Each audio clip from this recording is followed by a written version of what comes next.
admettre que ça change, puis après ça, on va guérir. Avant de donner une pilule, le médecin, il faut qu'il fasse un diagnostic. Là. Donc, le diagnostic, on le connaît. Il faut juste, maintenant, faut poser les gestes. Oui, M. Tremblay. Oui. Merci beaucoup d'être là aujourd'hui. Bienvenue. Donc, vous êtes grand chef de la nation malécite de Vigée, Wolastoqiyik. Hein? Ma prononciation est bonne? Parfaite, meilleure que la mienne. Donc, les Malécites font partie de la famille algonquienne. Exactement. Vous avez été haut fonctionnaire du gouvernement du Québec. Exact. Vous avez été copropriétaire du Drakkar de Bécomo. Très belle expérience. Ça, j'ai été assez étonné d'apprendre ça. Parlez-nous un peu de la nation malécite. L'origine des groupes malécites provient du fleuve Saint-Jean, au Nouveau-Brunswick, et on descendait vers le fleuve Saint-Laurent, empruntait, on passait dans le coin de Pouénagamook, prendre la rivière du Loup, la rivière qu'on appelait la rivière des Sauvages dans le temps, Trois-Pistoles, et les ancêtres descendaient, traversaient un canot, allaient faire du commerce à Tadoussac et remontaient.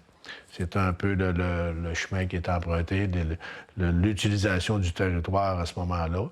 Et les Européens faisaient des traités avec les Indiens dans le temps pour faire du commerce, mais en même temps, ça leur permettait d'avoir accès au territoire pour éviter de se faire attaquer. Donc, ils créaient un certain lien d'amitié avec les Autochtones dans le temps, comme ça. Ça s'est passé avec les Français.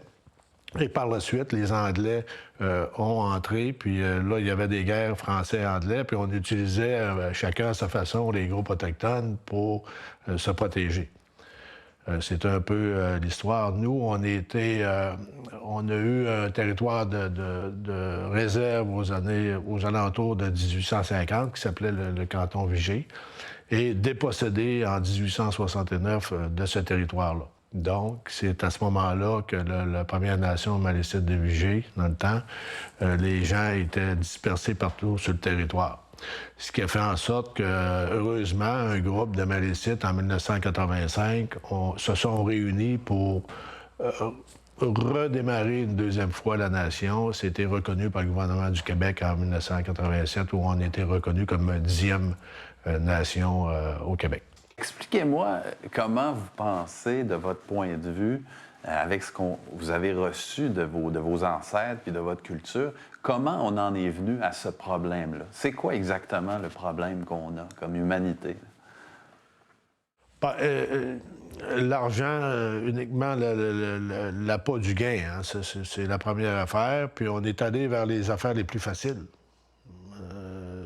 On est allé vers les choses les plus faciles. On a délaissé des modes de vie, tant autochtones que non autochtones.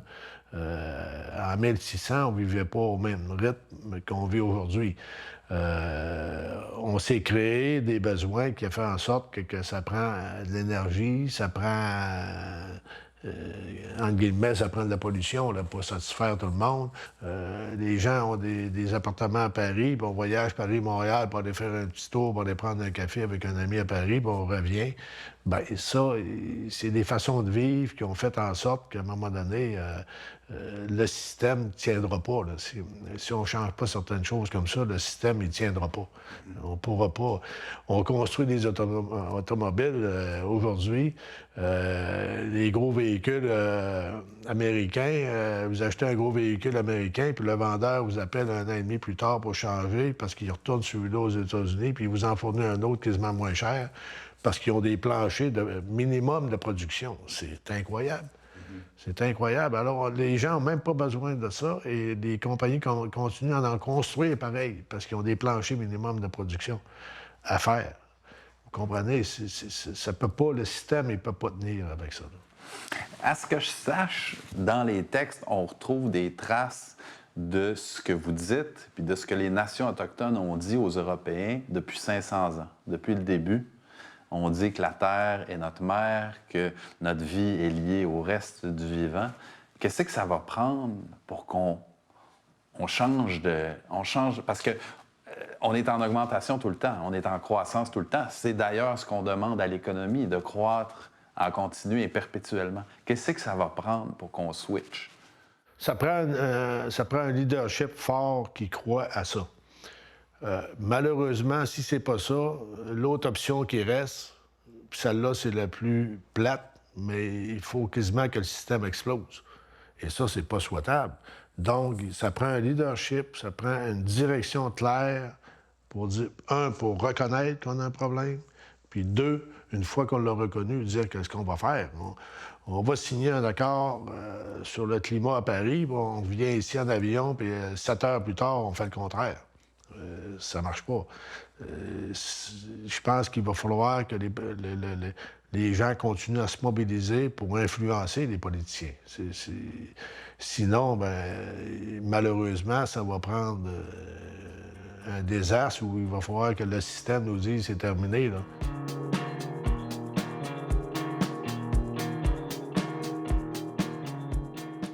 Quand on observe toutes les données scientifiques, quand on voit les comportements de la nature qui nous dit qu'on a certaines difficultés, on doit analyser nos façons de vivre, nos comportements. Apprenons à lire les comportements de la nature, les signaux qu'elle nous donne. Et puis, je pense que c'est important d'avoir des bonnes réflexions et de réévaluer toutes nos façons de faire.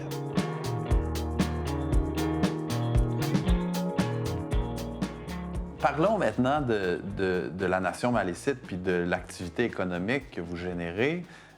Vous êtes dans la pêche pour beaucoup et vous êtes dans l'éolien.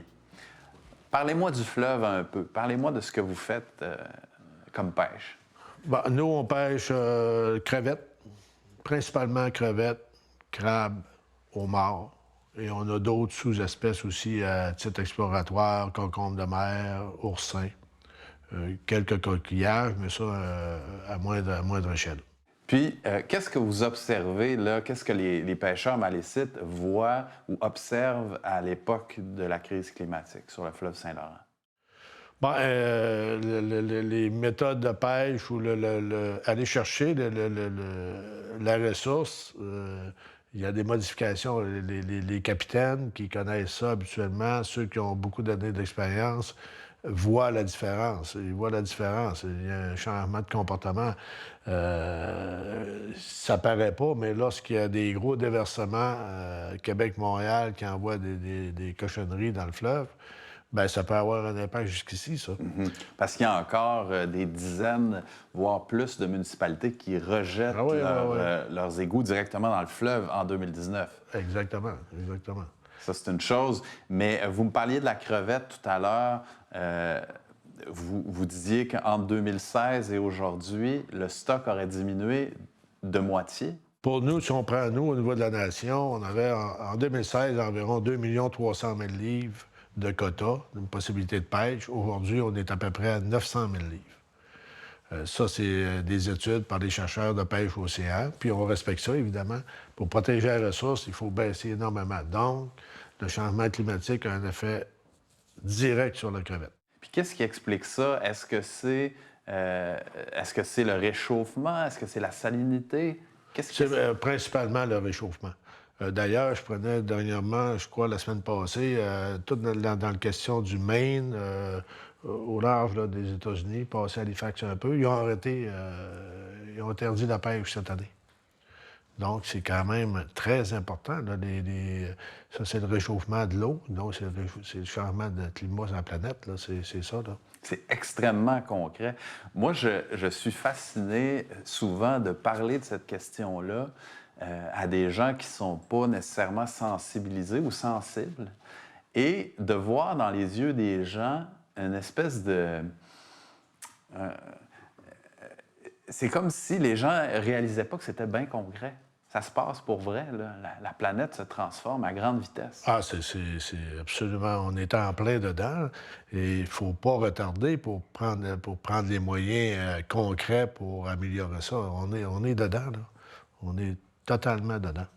Diriez-vous que, de par votre culture traditionnelle, comme malécite, vous vous retrouvez dans des situations où vous devez convaincre ou expliquer aux gens du gouvernement du Canada ou du Québec une perspective qui serait différente ou qui serait propre à votre culture? On travaille beaucoup avec le gouvernement. On parle évidemment de ce sujet-là. Nous, on essaie d'apporter des solutions. Par exemple, lorsqu'on parle de pêche, il faut améliorer nos techniques pour la question, par exemple, des mammifères marins. Mais quand on parle d'énergie, on parle de pollution atmosphérique, déjà, nous, on travaille sur un projet, puis on pense que dans la prochaine année, on devrait être capable, pour les bateaux côtiers, les pêches côtières, travailler avec des bateaux électriques. Ah oui, des bateaux 100% électriques. Oui, là, on travaille, on commence à faire des approches. Il y a des gens dans certains pays ils ont une certaine connaissance là-dedans. Évidemment, les premiers bateaux, on est conscient que ça va coûter le double. Mais on est prêt à le faire avec des chercheurs, puis on aimerait tracer la voie là-dedans.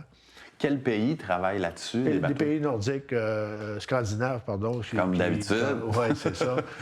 Mais il manque un peu de recherche, puis ça prend des groupes pour le développer. Le développer, ouais, c'est ouais. ça, exactement. Puis donc, les Malécites et d'autres nations, j'imagine, sont au-devant de la demande à ce niveau-là. On parle avec d'autres nations qui également pêchent, puis on leur parle de ce sujet-là, puis il y a un intérêt également. Mais on aimerait assumer un bon leadership là-dedans, puis on pense qu'on est capable de le faire. C'est-tu juste une coquetterie ou une envie d'essayer des nouvelles patentes ou c'est vraiment, ça vient d'une préoccupation? C'est vraiment une préoccupation. D'ailleurs, nous, on a développé un bon lien avec, entre autres, les gens du groupe de recherche et d'éducation des mammifères marins, le groupe de M. Michaud. On travaille avec le parc côtier ici, le GREM, le ROM, avec les gens ici. Toute la question des mammifères marins, la pollution, le bruit, il y a quelque chose à faire, il y a quelque chose à améliorer, puis on espère être un modèle dans le domaine des pêches pour améliorer ça, pour le respect du bruit à l'eau, la pollution atmosphérique, évidemment, un moteur électrique par rapport à un moteur à gaz ou diesel, il y a une bonne différence. Fait que, non, c'est pas juste une coquetterie, je pense. Il y a un réel problème, là. Puis on voit dans les pêches qu'il y a des choses à améliorer. Je parle beaucoup de pêche parce qu'on est impliqué beaucoup là-dedans. On voit la question de la baleine noire. Hein. C'est les baleines noires qui accrochent dans des agrès de pêche. Donc, il va falloir modifier nos techniques. Mm-hmm. Et ça aussi, ça vient d'un changement climatique. Hein. L'eau réchauffe, donc la baleine suit la nourriture. Et auparavant, il arrivait plus tard que la saison de pêche. Aujourd'hui, il rentre plus tôt, qui adonne en même temps que la saison de pêche. Donc, il accroche. De là le problème. C'est pour ça qu'on entend parler beaucoup de baleines noires là, qui se prennent dans les systèmes de pêche. Diriez-vous qu'il y a quelque chose de culturel? Tu sais, les gens en Amérique du Nord, puis je dirais en Occident en général, se définissent beaucoup par leur succès économique.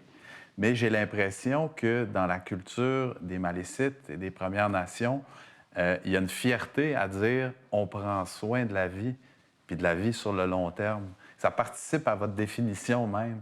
Oui, puis je parle beaucoup de développement économique, mais nous, on a beaucoup dans la réappropriation de notre culture, dans notre reconnaissance de 1985. On a des gens, on a des comités culturels, un comité culturel qui, moi, m'aide beaucoup. Ces gens-là m'aident beaucoup parce que, provenant plus du monde économique, ces gens-là sont un bel équilibre pour moi. Puis ça, à l'intérieur de la nation, on a des gens, je peux vous dire, qui me le rappellent à tous les jours. Quand je parle de développement économique, on lève la main, on dit « OK, il faut garder l'équilibre là-dedans ». Fait que je suis bien content dans notre nation qu'on a beaucoup de gens qui s'occupent de toute la question environnementale, toute la question culturelle. Et ça, c'est un bel équilibre. Je pense que nous, comme élus, on a à considérer les différents points de vue, puis ces gens-là nous apportent un super équilibre, puis ça nous permet d'évoluer de façon encore plus intelligente pour l'avenir. Ça vient-tu beaucoup des anciens ou ça vient des jeunes? Ah, je vous dirais les deux. Les deux. C'est beau de voir ça. On a des gens plus âgés qui sont là-dessus. Ce qui est aussi très agréable, l'implication de nos jeunes. Et d'ailleurs, dans la réappropriation de la langue, c'est beaucoup des jeunes qui nous demandent de l'aide pour aller étudier la langue, pour se réapproprier la langue au Nouveau-Brunswick. On supporte ça. Et puis, beaucoup de jeunes. Fait que pour moi, c'est très intéressant.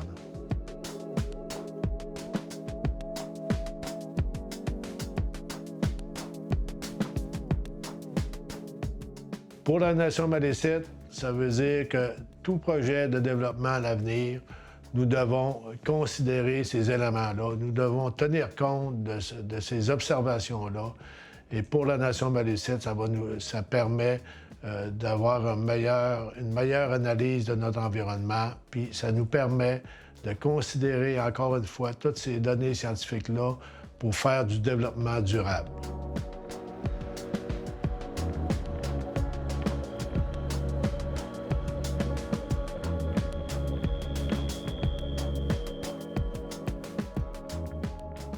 Des fois, il me semble dans la vie, comme personne, mais aussi comme communauté, ou comme nation, ou comme pays, ça prend quelqu'un qui montre la voie. Y a-tu, pour les Malécites de Vigée, y a-tu une autre nation d'Amérique du Nord ou d'ailleurs qui vous inspire ou que vous suivez, que vous regardez aller? Nous, on fait partie de l'Assemblée des Premières Nations Québec-Labrador. Moi, je siège là comme un grand chef. Il y a 43 chefs qui siègent autour de cette table-là. La semaine dernière, j'étais à l'Assemblée des Premières Nations, c'est pan-canadien. Et ce qui est drôlement intéressant, c'est qu'il y a une préoccupation commune. Ce sujet-là revient à chaque fois en tête de liste. Dans toutes les communautés autochtones, il y a un grand intérêt pour toute la question climatique, environnement, parce que nous, on vit avec le fleuve. D'autres communautés qui sont isolées vont vivre plus de chasse et pêche, mais chacun à son niveau, la problématique climatique arrive. Peu importe si tu pêches au large d'Anticosti ou si tu vis sur un territoire isolé en Abitibi, pour l'Orignal, chacun doit faire face à ces changements-là. Fait que, à toutes les fois qu'on a des rencontres avec les Premières Nations, on parle de ça, puis je vous dirais qu'il y a beaucoup de beaux modèles là-dedans, puis l'ensemble des Premières Nations là, sont très préoccupés par cet effet-là. Là. Diriez-vous qu'il y a même une opportunité là? Les Japonais, si je ne me trompe pas, ont un mot, le même mot pour dire révolution et apocalypse. Autrement dit, quand on fait face à une catastrophe, c'est une occasion de se transformer. Absolument. Diriez-vous ça, même du point de vue économique? Je pense que oui. Je pense que oui, c'est réaliste de penser comme ça, puis c'est une belle approche. Comme je mentionnais au gouvernement du Québec, lorsqu'on parlait du port de Cacouna, à un moment donné, dans le milieu régional, la présence du beluga semblait être un frein pour le développement du port. Alors que moi, j'ai toujours dit au Québec, pour moi, le beluga, la présence du beluga est une opportunité. Une opportunité de recherche, une opportunité d'améliorer nos connaissances scientifiques. Puis c'est comme ça qu'on va voir qu'est-ce qu'on peut faire comme nouveau développement. Donc, pour moi, la présence du beluga, qui peut être une contrainte à des endroits, et pour moi, c'est une opportunité pour, encore une fois, améliorer nos connaissances scientifiques. Là, je suis certain qu'il y a des gens en Alberta qui vous entendraient puis qui diraient comment est-ce que le beluga qui nous a, je parle pour eux, empêché de construire un port pétrolier à Cacouna peut être une opportunité. Bien, comme je viens de mentionner, pour nous, on veut faire un petit centre de recherche où on va avoir des gens des mammifères marins, mais on va avoir également des chercheurs pour nous qui vont nous aider à améliorer nos techniques de pêche, qui vont faire en sorte qu'on va pêcher plus longtemps. Donc, on va être capable d'avoir des revenus sur une période de plus long terme, puis on va protéger la ressource en même temps. C'est pour ça que je dis, pour nous, c'est une opportunité. On va s'améliorer, puis on va protéger la ressource qui nous fait vivre actuellement, mais on va la protéger pour être capable de vivre très longtemps. Si on détruit tout ça tout de suite, ça va être bon pour 4-5 ans, mais après, on fait quoi? C'est pour ça que je pense que c'est une opportunité. Il faut être capable de voir à long terme. Fait que pour nous, c'est pas une contrainte, au contraire. De plus en plus, on voit des partenariats économiques entre les nations autochtones et le gouvernement du Québec ou le gouvernement du Canada. Qu'est-ce qui va distinguer le développement économique fait par les nations autochtones du développement économique qu'on connaît qui est généré par le Québec ou le Canada? Bien, on assure aussi dans les ententes qu'on fait que le Canada et le Québec, on vient d'en signer, nous, là, 2, 3 ententes dans les dernières années très intéressantes, entre autres au niveau des pêches. Et on inclut là-dedans, dans le cadre, la façon de faire de ces ententes-là, la façon d'opérer ces ententes-là, il est indiqué clairement qu'on va le faire selon les bonnes méthodes. C'est pour ça que nous, quand Vous voulez dire des méthodes écologiques, là? Exactement. Quand la protection de l'environnement, les méthodes durables, de développement durable, c'est quand les gouvernements se voient qu'on est capable, qu'on va s'assurer de respecter ça, bien, c'est plus facile pour eux. Puis en même temps, bien, ça peut servir de modèle pour d'autres groupes, là. Fait que oui, quand les gouvernements prennent confiance, on est capable de signer des ententes intéressantes. Entre autres, le développement de nos pêches, on les a convaincus vers quoi on voulait s'en aller. Puis ils sont partenaires, puis même, ils vont probablement nous utiliser aussi pour aller améliorer leurs connaissances scientifiques. C'est notamment en embarquant sur nos bateaux, puis en allant avec nos gens sur le fleuve, puis le golfe.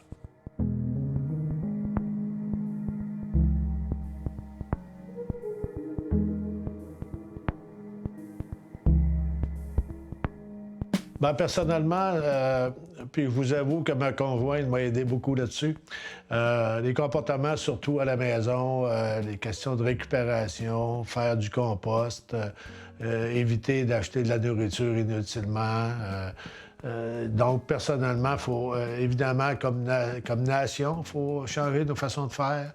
Comme planète Terre, on doit changer notre façon de faire, mais aussi, personnellement, dans notre quotidien, on doit changer nos comportements.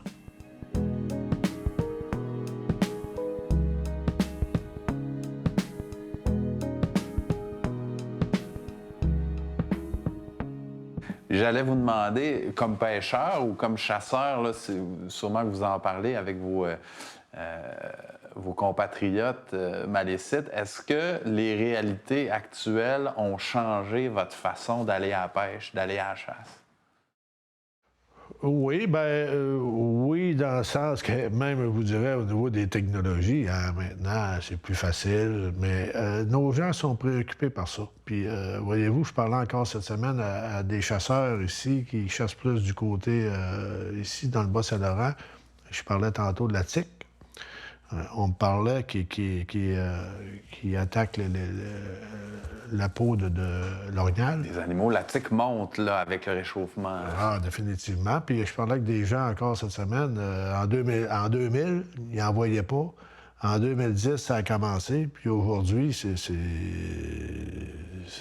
Il y en a beaucoup, répandu partout. Ça a commencé avec les cantons de l'Est, je me rappelle. On a commencé les humains en avaient. Mais là, on dit que dans le Bas-Saint-Laurent, il y en a de plus en plus, puis qu'il faut surveiller que les enfants ne se retrouvent pas avec des tiques. Je parlais justement avec une dame cette semaine qui, elle, aime beaucoup aller à la chasse à l'orignal, puis elle me racontait qu'il faut être très prudent à s'habiller. À un moment donné, il y avait un petit faible dans son linge, puis elle a été attaquée aussi. Fait que c'est quand même drôlement important, hein, quand on parle de façon, là.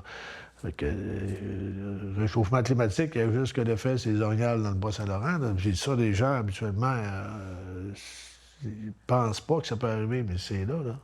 En 2000, c'était pas ce cas-là, puis en 2019, on est rendu là. Moi, je suis pas scientifique, mais je suis capable de dire qu'en 20 ans d'observation ici dans le Bas-Saint-Laurent, il y a beaucoup plus d'urubus qu'il y en avait. Il y a beaucoup plus de fous de bassin aussi qui viennent de Bonaventure puis qui remontent le fleuve parce qu'il manque de nourriture en Gaspésie. Tu sais, on observe de plus en plus que les animaux changent leur comportement. C'est certain, c'est certain. C'est partout, hein.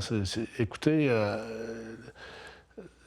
le climat, de façon générale, le climat, l'été, là, je me souviens quand j'étais plus jeune, selon moi, l'été a quasiment reculé d'1 mois. Il s'est passé quelque chose, là. On peut observer ça sur le climat, on peut observer ça en forêt avec les animaux, on peut observer ça sur le fleuve en pêchant, sur les lacs en pêchant.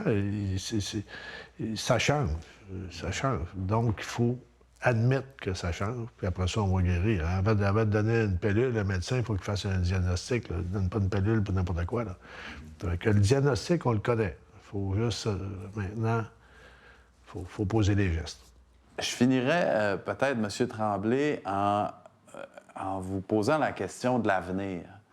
Qu'est-ce qui vous donne espoir en ce moment qu'on va trouver une solution puis qu'on s'en va dans une direction qui va permettre la suite du monde? Bien, la jeunesse. Je pense que c'est la jeunesse qui est maintenant très préoccupée par ça. On voit aussi, quand on suit les nouvelles, on voit que les jeunes s'impliquent beaucoup, sont très préoccupés par le climat, par l'environnement.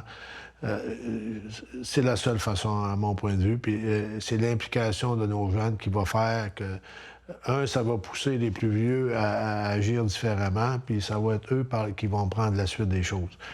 Moi, je pense que c'est la jeunesse. Il faut mettre beaucoup d'accent sur la jeunesse, l'information, la formation. Et déjà, ils sont très avancés là-dedans. Il faut continuer en ce sens-là. Il faut les encourager à aller dans ce sens-là. Mon espoir, c'est la jeunesse. Moi, je rencontre beaucoup de monde, puis sûrement vous aussi, souvent des personnes plus vieilles qui ont tout de suite un réflexe de repli quand tu leur parles de changer nos manières de vivre ou de changer notre conception de ce que c'est être riche, être bien, être heureux. Ça doit vous arriver aussi de rencontrer des gens qui sont réfractaires au changement. Qu'est-ce que vous leur dites à ces gens-là? Bien, ça prend un peu plus d'explications, mais vous savez, quand on prend le temps d'expliquer à des gens, le premier mot, le changement, la nature humaine déteste le changement. C'est une voie commune. Là. Il y a des preuves, même scientifiques, qui disent que cognitivement, le cerveau n'est pas préparé à changer ses façons de faire. Donc, probablement, quand on est plus vieux comme moi, bien, ça prend plus de temps à comprendre, peut-être, donc ça prend plus d'explications. Mais non, de façon générale, j'ai jamais perçu que des gens sont vraiment braqués, ils disent non, ça ne marchera pas. Non, mais par contre, ça prend plus d'informations. Il faut donner de l'information. Puis quand les gens possèdent l'information, analysent l'information, ça va dans le bon sens. Puis encore une fois, quand on sent la jeunesse pousser vers ça, bien, tout le monde, je pense que c'est un appui important. Puis quand c'est les jeunes qui nous disent, bien, tu prends peut-être la mauvaise voie, bien, ça nous force à avoir une bonne réflexion. Ça aide. Bien, merci beaucoup d'être passé nous voir, Wally One. Merci à vous, Wally One. Merci, M. Tremblay. Merci bien. Merci beaucoup.